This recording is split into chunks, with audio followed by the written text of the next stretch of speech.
책 주목. 책 주목에서 62번째로 읽어드리는 책은 유진 피터슨이 쓴 다윗, 현실에 뿌리박은 영성이라는 책입니다. 사울왕의 삶은 황폐해졌다. 사울에게서는 주의 영이 떠났고 그 대신에 주께서 보내신 악한 영이 사울을 괴롭혔다. 그의 정신과 정서는 혼돈에 빠져들었다. 사울이 처음에는 굉장했다. 엄청나게 큰 키에다 사랑스러운 겸손을 지닌 인물이었다. 주께서 뽑으신 이 사람을 보라. 온 백성 가운데 이만한 인물이 없다. 백성들은 이 말에 동의하는 뜻으로 열광적인 함성을 질렀다. 임금님 만세! 모든 것이 밝은 내일을 약속하는 듯했다. 시작은 모든 것이 좋았다. 이스라엘의 첫 번째 왕으로 선택된 영예와 책임에도 불구하고 사울은 자만하지 않았다. 그는 여전히 늘 하던 농부일을 했다. 사울이 왕을 어떻게 이해했는지는 몰라도 특권의 자리로 여기지 않았다. 그는 왕이라고 해서 노동에서 면제된다고 생각하지 않았다. 그의 통치 기간 중에 첫 번째 위기가 찾아오고 사울은 군사 원정을 통해 길앗 야베스를 구하고자 소리 높였을 때 백성들은 한 사람도 우물쭈물하지 않고 일사불란하게 그에게 응했다. 즉위식 때 보여주었던 충성심 그대로 어떠한 위험 속이라도 그를 따르겠다는 각오를 보여준 것이었다. 첫 번째, 암몬으로부터 길앗 야베스를 구해내는 일은 대단한 성공을 거두었다. 그리고 암몬에 이어 블레셋 족속을 패배시키는 일이 이어졌다.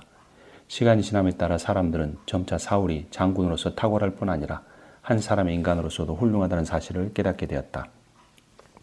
첫 번째 승리 직후 일광적인 충성심으로 사울을 추종하던 무리는 전에 그가 왕으로 뽑힌 것에 대해 못마땅하게 생각했던 쓰레기 같은 놈들을 다 쓸어버리자고 소리를 높였다. 그러나 사울은 은혜와 관용의 정신으로 권력을 행사하는 사람이었다. 그는 그 제안을 거절했다. 사울은 어떤 적과 싸우든 그들보다 우월했고 연승을 거두었다. 하지만 사울은 점점 일에 빠져들기 시작했다. 일 자체는 잘 풀려갔다. mikmas에서 블레셋과 그리고 시내산 지역에서 아말렉과 붙었던 전투는 완벽하고도 만족스러운 성공을 거두었다. 그러나 이 과정 중에 사울은 점점 하나님께 불순종하기 시작했다. 사울은 이를 지적했고 사울은 여기에 맞섰다. 사울은 사실 겉으로 보기에 그 두 번의 불순종은 죄가 아니었다. 부도덕하거나 부정한 일을 저지른 것이 아니었기 때문이다. 게다가 군사 전략적인 측면에서 본다면 그 두 번의 행동은 모두 지극히 이치에 맞는 행동이었다. 사실 그 두 행위는 모두 군사 전략적인 사고에서 비롯된 것이었다. 더 흥미로운 것은 이 두 번의 불순종이 예배와 관련되어 있다는 것이다. 블레셋과의 싸움에서 저지른 불순종은 사울이 사람들을 단결시키고 전투를 준비시킬 목적으로 임의로 하나님께 예배를 드린 것이었다. 아말렉과의 싸움에서 저지른 불순종은 사울이 그의 모든 소유를 완전히 파괴하라는 하나님의 명령을 받았음에도 불구하고 하나님께 예배 드릴 때 쓰려고 가장 좋은 짐승들은 죽이지 않고 남겨두도록 허락했던 것이다. 그들이 정말로 그 짐승들을 희생제사용으로 썼는지는 잘 모르겠다. 아마 아니었을 것이다. 중요한 것은 사울이 백성들에게 뇌동하면서 그들이 하나님의 뜻이 아니라 그들 나름의 뜻대로 하나님을 예배하도록 놔두었다는 사실이다. 겉으로 보기에는 하나님께 예배드리겠다는 마음이 그런 행동의 동기였던 것처럼 보이지만 사실 사울의 우선적인 관심은 하나님이 아니라 사람이었다. 첫 번째 동기는 사람을 결속시키고 단합시키려는 것이었다. 두 번째 동기는 그들의 비위를 맞추려는 것이었다. 사울의 눈에는 하나님보다 사람이 더 크게 보였던 것이다. 사울은 일을 잘하려고 노력했고 일을 잘하고 좋은 왕이 되는 방편으로 하나님을 끌어들인 것이다. 그러나 하나님을 끌어들인 것은 완전히 본말이 전도된 행동이다. 사울은 하나님을 하나의 수단으로, 하나의 방법으로 대했다. 하지만 하나님은 결코 인간에 의해 이용당하시는 분이 아니시다. 사울은 하나님께 기름 부음 받은 자로서 이를 통해 하나님께 주권을 표현했어야 했다. 하지만 어느 때부터인가 스스로 주권을 책임지는 것이 그의 일이 되어버렸다. 왕으로서 정치하는 일에만 빠져서 예언자로서의 사명을 완전히 망각하기에 이른 것이다. 그의 행동이 보여주듯 그에게 예배와 일은 별개의 활동이 되어 급기야 후자가 전자를 부리게 되었다. 즉 일을 위해 예배가 도구화되는 지경까지 이른 것이다. 이는 치명적인 결과를 낳았다.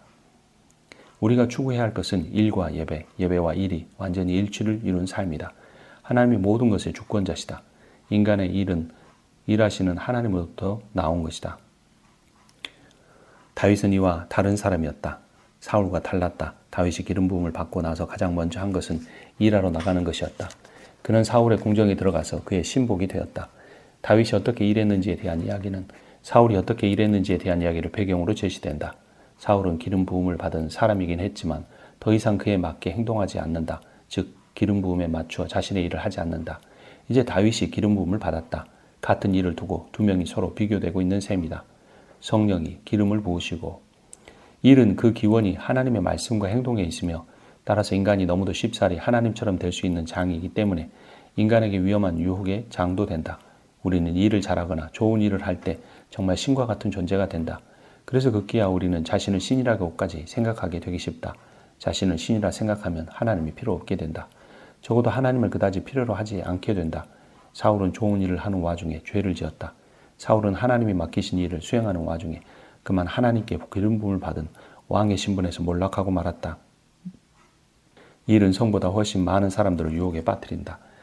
다윗 이야기 후반부에 가면 다윗이 성적인 유혹에 빠져 간음하는 사건이 나온다. 그러나 성과 관련된 다윗의 죄보다는 일에 관련된 사울의 죄가 더 파괴적이었다. 나는 일과 예배가 사실상 구별되지 않았던 환경에서 자란 것을 늘 감사히 여긴다. 내게는 일과 예배가 한 세계의 다른 두 양상이었다. 내게 일의 세계는 곧 거룩한 장소였다. 아버지는 정육점 주인이셨다. 우리는 작은 마을에 살았다. 우리 집은 아버지 가게에서 걸어서 얼마 걸리지 않은 거리에 있었다. 나는 아버지가 일하시던 일터를 떠나서는 나의 과거를 회상할 수 없다.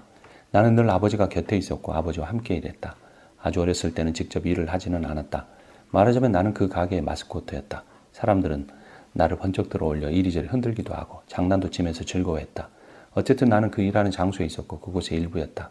우리가 예배드리던 장소는 우리가 일하는 장소와 그다지 다른 것이 없었다. 가게에서 늘 보던 똑같은 사람들이 모여 마찬가지로 넉넉한 마음으로 우애를 나누었다. 우리 교회는 작은 독립교회였는데 대개 노동자들과 사회의 주변인들로 구성되어 있었다.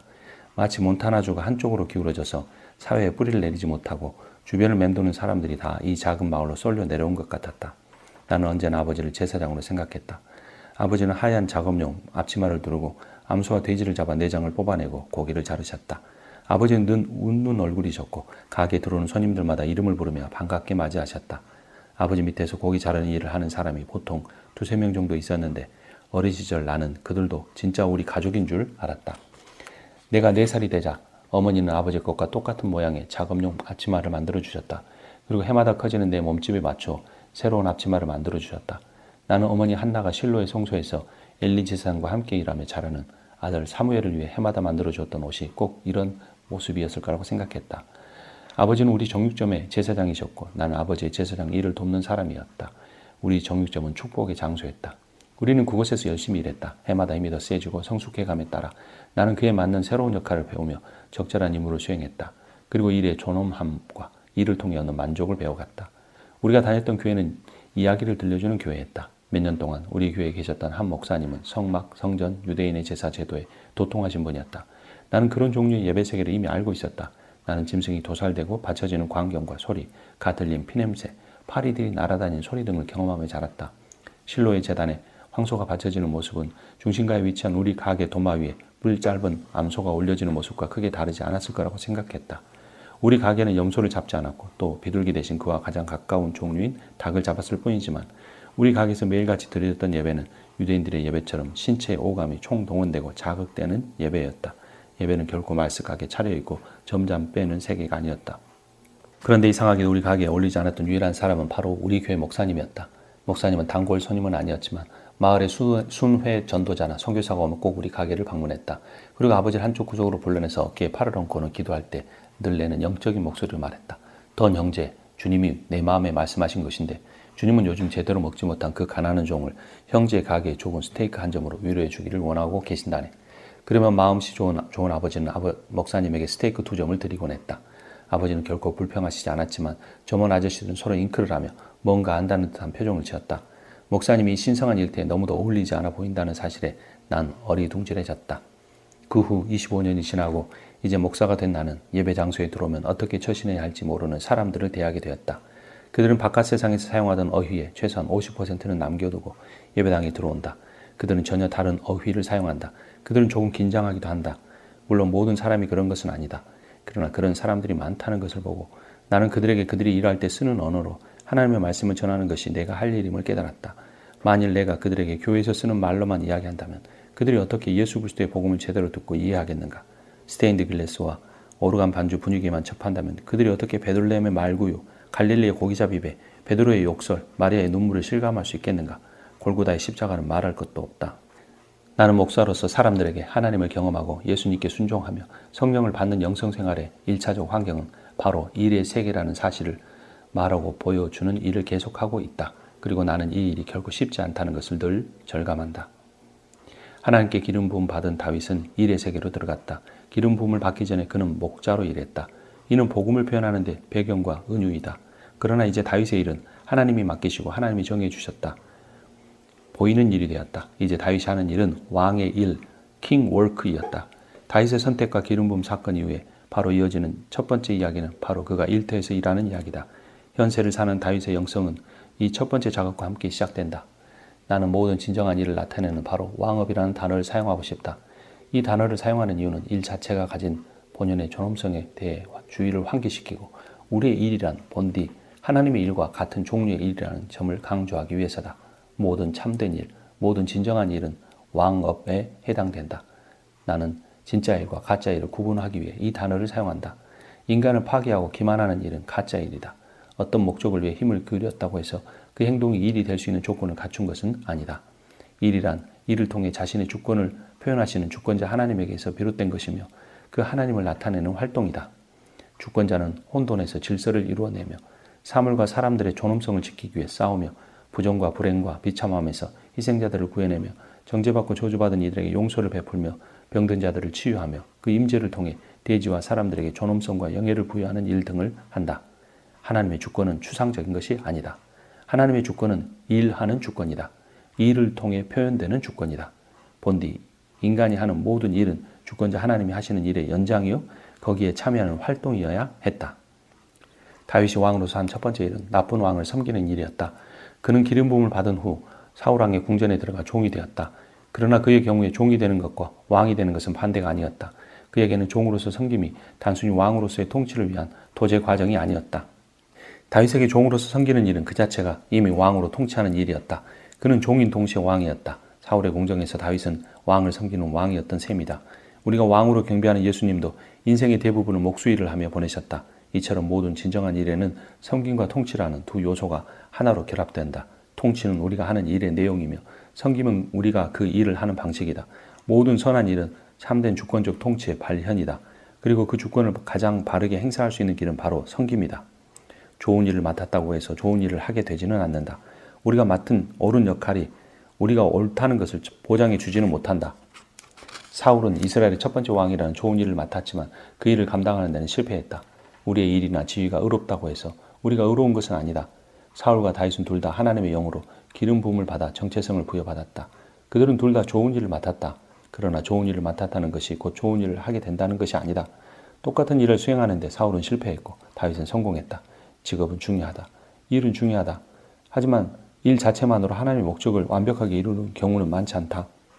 중요한 것은 어떤 직업이나 일을 맡았느냐가 아니라 어떤 환경에 있든지 우리가 그 일을 왕업으로 행하느냐이다. 왜 우리는 처음 만난 사람에게 먼저 직업을 묻는가? 무슨 일을 하십니까? 이는 우리가 서로를 알고자 할 때 늘 던지는 질문이다. 그 이유는 이렇다. 직장, 직업, 하는 일 등은 두 가지 역할을 하기 때문이다. 우선 우리가 하는 일은 우리 자신의 본질을 드러내준다. 즉 우리의 가치관을 표현해주고 우리의 도덕관을 드러내며 하나님 형상대로 창조된 인간다운 삶이 무엇인지에 관해 우리가 어떤 신념을 갖고 있는지 보여준다. 그러나 반대로 일은 우리의 진정한 정체성을 감추는 역할을 하기도 한다. 일은 우리가 다른 사람들이 우리에게서 보고 우리에 대해 믿기를 바라는 무언가를, 그러나 실제로 우리는 그렇게 되는데 관심도 없는 무언가를 선전하는 간판일 수도 있다. 우리들 대부분에게 직업은 이러한 두 가지 역할을 동시에 한다. 즉 드러내기, 표현하기와 감추기, 위장하기 역할을 동시에 하고 있다. 우리는 상대를 알고자 할 때 그의 직업이 진정한 그 자신을 숨기는 역할을 하는지, 그를 정직하게 표현하는 역할을 하는지 알고 싶어 한다. 다윗이 왕으로서 했던 첫 번째 일은 음악 연주를 통해 혼돈에 빠진 사울의 정신과 감정에 다시 하나님의 질서를 세우려고 시도하는 것이었다. 혼돈 가운데 질서를 세우는 일이야말로 왕업의 기초다. 왕업을 하는 이들이 갖는 가장 기본적인 경험은 아마 음악일 것이다. 음악은 모든 일의 핵심이다. 왕업을 행하는 사람들은 어떤 직업에 종사하든지 휘파람을 불며 일한다. 다윗 이야기의 주제는 인간이 되는 것이다. 인간이라는 것, 인간이 되어 간다는 것, 진정한 여자, 진정한 남자가 된다는 것은 무엇을 의미하는가? 진짜 나 자신이 되고 성장하기 위해 우리가 해야 할 일은 무엇인가? 베들레헴을 방문한 사무엘이 2세 여덟 아들 중 새로운 왕을 선택한 이야기에서 우리가 배운 것은 스스로 생각해 보아도 또 가족과 친구들이 생각하기에도 도무지 있을 법하지 않은 일이지만 놀랍게도 우리 자신은 하나님이 그들의 목적을 위해 선택하고 뽑으신 존재라는 사실을 깨달아야 한다. 두 번째, 다윗이 사울의 궁정에 사는 일을 통해 하나님의 목적이 우리 삶 가운데 펼치는 장소는 바로 우리가 왕업, 킹 워크를 수행하기를 배우는 우리의 일터라는 점이다. 이제 세 번째 다윗 이야기에서 우리의 상상력이 골리앗에게 집중된다. 골리앗은 2.1m 정도 되었다. 11kg가 넘는 창을 사용했다. 사람들은 그 모습에 오금이 저렸다. 이스라엘 사람들은 날마다 계곡 건너편에서 들려오는 조롱과 위협에 조금씩 더 움츠러들고 있었다. 골리앗이 체구와 야만성, 잔인성에 있어서 그 계곡의 중심이었다. 골리앗에게 압도당한 타락한 상상력은 다윗을 보잘것없게 여겼다. 골리앗을 경외하는 사람들은 다윗을 멸시했다. 형들은 빵 10덩어리와 치즈 10덩어리를 들고 찾아온 다윗을 무시하고 우습게 여겼다. 골리앗을 쳐다보느라 그들의 상상력이 너무나 피폐해졌기에 그들은 동생의 우애조차도 보지 못하고 반길 줄 몰랐던 것이다. 악에 의해 우리의 상상력이 지배당하고 우리의 사고방식이 좌우되며 우리의 반응이 결정되는 순간 우리는 선한 것과 참된 것과 아름다운 것을 볼 수 없게 된다. 그러나 다윗은 골리앗에게 사로잡힌 상상력이 아니라 하나님께 사로잡힌 상상력을 가지고 엘라 골짜기에 등장했다. 다윗은 많은 사람들이 거인 앞에서 웅크리고 있는 것을 이해할 수 없었다. 그들은 살아계신 하나님의 군대가 아니었던가? 다윗이 관계를 맺어야 할 실제는 오직 하나님뿐이었다. 다윗이 알고 있는 세계, 그 진짜 세계는 거인 같은 것은 대수롭지 않는 존재였다. 다윗은 아버지의 양을 돌보면서 하나님이 얼마나 위대하시고 또 가까이 계신 분이신지 깊이 체험했다. 그는 양을 지키며 사자와 곰과 싸우는 과정에서 하나님의 능력을 이미 경험했다. 하나님의 임재를 철저히 연습해왔다. 평상시 늘 하나님의 장엄하심을 경배해온 다윗에게는 보이지 않는 하나님의 사랑이 보이는 곰의 사나움보다 훨씬 더 실제적이었다. 기도하고 노래하며 묵상하고 찬미하는 가운데 형성된 그의 상상력에는 양, 곰, 사자를 모두 압도하는 더 크고 거대하며 강한 무언가가 자리 잡고 있었다. 그것은 바로 하나님이셨다. 골리앗은 다윗을 경멸했다. 다윗을 막대기라고 부르며 우습게 여기고 조롱했다. 막대기를 들고 나에게 나아오다니 네가 나를 개로 여기는 것이냐? 그는 계곡 맞은편을 향해 욕설을 퍼부었다. 온갖 추하고 고약한 잡신들의 이름으로 퍼부어대는 그 욕설들은 마치 박격포 소리와 같이 다윗과 이스라엘 군대의 길을 강타했다. 시냇가에서 돌 5개를 고른 다윗은 갑자기 뛰기 시작했다. 거인을 향해 돌진해 갔다. 다윗의 형들은 눈앞에서 벌어진 광경을 믿을 수 없었다. 다윗의 물매가 2-3번 빙빙 돌더니 5개의 매끄러운 돌 중 1개가 세차게 날아가 블레셋인의 이마에 깊숙이 박혀 들어갔다. 거인은 정신을 잃고 쿵 하고 땅바닥에 쓰러졌고 곧 목숨을 잃었다. 그날 현실을 완전히 직시한 유일한 사람은 바로 다윗이었다. 그날 엘라 골짜기에서 정말로 인간다웠던 유일한 인간은 바로 다윗이었다. 현실은 대개 우리 눈에는 보이지 않는 것들로 이루어져 있다. 인간다움은 대개 신문에는 나오지 않는 문제다. 오직 기도에 흠뻑 젖어 있는 상상력만이 그날 엘라 골짜기에 있었던 그 거룩한 역사를 알아본다. 다윗을 하나님의 실제 안에 온통 잠겨있게 한 것, 그리고 다윗의 인간됨이 강력하게 발휘 될 수 있게 한 것이 바로 그의 상상력이었다. 다윗은 하나님이 주신 거룩한 상상력으로 골리앗을 이겼다. 다윗이 이스라엘의 왕이 되었다. 예루살렘을 중심으로 한 통치권 확립 작업이 끝나자 새로운 수도로 법궤를 가져와야겠다고 결심한다. 시온은 단순히 다윗이 통치하는 것이 아니라 하나님이 경배를 받으시는 곳이었기 때문이었다. 법궤를 가져오는 것은 매우 중요한 사명이고 거룩한 임무였다. 예루살렘에 왕의 보좌가 있는 것만으로는 충분하지 않았다. 그것은 하나님의 통치가 경축되어야 하는 곳, 다시 말해 하나님을 경배하는 곳이어야 했다. 이러한 경배를 위해서는 그 초점으로서 법궤가 있어야 한다. 그런데 법궤를 되찾아오는 길에 그만 짐수레를 끄는 황소들이 비틀거린다. 법궤가 미끄러져 땅바닥에 떨어질 찰나다. 우사 제사장은 법궤가 짐수레에서 떨어지는 것을 막기 위해 손을 내민다. 그 순간 주 하나님이 그를 치셔서 그가 죽었다. 다윗은 운반을 중지시킨다. 누가 감히 계속할 수 있겠는가? 법궤를 옮기는 일은 중단되고 모두 집으로 돌아간다. 석 달이 지난 다음에 다윗은 다시 그 일을 추진해 완수한다. 이번에는 기쁨에 넘치는 경축이 있었다. 주 앞에서 온 힘을 다하여 힘차게 춤을 추었다. 나는 가끔 모든 신앙 집회 장소에서 하나님을 주의하라는 편말이 붙어 있어야 하지 않을까 생각해본다. 하나님께 주목하기 위해 사람들이 함께 모이는 장소와 시간에는 위험이 있다. 영광스러운 장소와 시간이긴 하지만 동시에 위험한 장소와 시간이기도 하다. 영광스러운 장소와 시간이기도 하다. 핵발전소 표지판처럼 눈에 띄게 큼지막한 위험 표지판을 붙여두어야 할 것이다. 종교는 어떤 사람에게 죽음을 가져올 수도 있다. 우사와 다윗 이야기는 그 위험을 경고하며 그 영광을 말해주는 이야기다. 이 이야기에서 우사는 죽었고 다윗은 춤췄다. 법궤는 죽게 하는 계기가 되기도 하고 춤추게 하는 계기이기도 하다. 우사처럼 죽을 수도 있다. 아니면 다윗처럼 춤을 출 수도 있다. 버켓은 길이가 1.2m 조금 안 되고 너비와 높이가 60cm가 조금 넘는 직사각형 모양이었다. 나무로 만들었는데 금이 펴져 있다. 위를 덮는 판은 순금으로 되어 있으며 속죄소로 불린다. 속죄소 양 끝에는 두 그룹, 즉 천사의 모양 상이 자리 잡고 있다. 날개를 앞으로 펴서 가운데 공간을 덮고 있다. 속죄소는 하나님의 말씀을 듣는 곳이었다. 버켓 안에는 3가지 물건이 들어있었다. 모세가 시내산에서 백성들에게 가져온 십계명 돌판, 광야에서 방랑하던 시절 받은 만나가 담긴 항아리, 싹이 난 아론의 지팡이. 이 물건들은 하나님이 그들 사이에서 역사하고 계신다는 사실을 깨닫게 해주는 증거였다. 하나님께서는 그들에게 계명을 주시며 그들에게 필요한 것을 공급해 주시고 그들을 구원해 주신다. 돌판과 만나와 지팡이이다. 그러나 법궤는 마법의 상자가 아니었다. 히브리 백성들은 그러나 그것을 마술적인 힘과 행운을 가져오는 물건인 것처럼 다루기도 했다. 그들은 법궤를 비인격적 유물로 대해했던 것이다. 그러나 법궤는 살아계신 하나님의 모습을 드러내고 섬기는 데 사용되어야 했다. 우사는 왜 죽었을까? 왜 하나님은 그를 치셨을까? 하나님은 언제나 생명을 주시며 우리가 회개하도록 오래 참으시고 끊임없이 잃어버린 자를 찾으시며 한결같이 우리를 사랑하시는 분이라는 우리의 평소 생각과 이 일화를 조화시키기가 쉽지 않다. 우리는 하나님이 사람을 죽이셨다는 말을 받아들이기 어렵다. 하나님이 인간을 심판하신 것이야 당연하지만 그렇게 급작스럽게 사람을 쳐서 죽이시다니. 사도행전에 나오는 아나니와 삽비라의 죽음 이야기도 마찬가지로 우리를 당황하게 만든다. 그러나 본문은 우리의 질문에 답하지 않는다. 아마 우리가 무덤에 들어갈 때까지 이 문제에 대해 머리를 갸우뚱거릴 것이다. 성경은 답변보다 질문을 줄 때가 많기 때문이다. 이 이야기의 핵심은 주제넘게 하나님 관리 책임자 행세를 하려 들면 죽게 된다는 것이다. 우사는 하나님을 상자에 넣어 가두고 세상 오물이 묻지 않도록 하나님을 지킬 책임이 자기에게 있는 양 나서는 사람들을 보여준다. 교계를 살펴보면 저급한 죄인들과 무지한 대중들로부터 하나님을 보호하는 것이 자신의 천명인 줄 알고 사는 남녀들이 끊임없이 나타난다. 우사가 황소에 의해서 흔들거릴 때 그 법궤를 만진 우사의 행동은 법궤를 관리하는 사람이 자기 자신이라는 오랜 망상이 드러난 것이다. 하나님의 말씀에 의하면 법궤는 손으로 만져서는 안 되는 것이다. 법궤에 부착된 고리에 막대기를 끼워서 운반해야 했다. 처음부터 우사는 이런 지시를 따르지 않았다. 이방 나라인 블레셋식 최신 혁신 기술을 사용했다. 황소가 끄는 수레로 옮겼던 것이다. 그에게는 하나님의 임재나 하나님의 말씀, 하나님의 뜻은 뒷전이었다. 그는 자신이 자신의 마음대로 하나님을 관리할 수 있다고 생각하는 것이었다.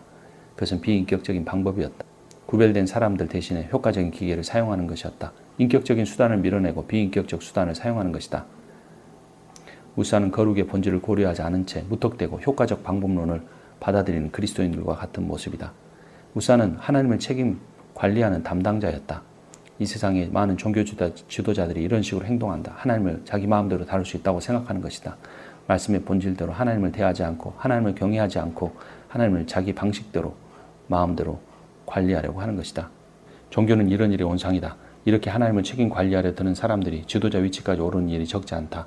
오래전 그들이 처음 신앙생활을 시작할 때의 첫 마음, 즉 하나님을 삼가는 마음과 하나님을 경외하는 마음, 하나님을 사랑하고 하나님을 신뢰하는 정신은 어디로 가고 말고 마치 자신들이 하나님을 관리하면서 하나님인 것처럼 행동하고 있는 것이다. 그들은 하나님께 대하여 죽어버린 것이다.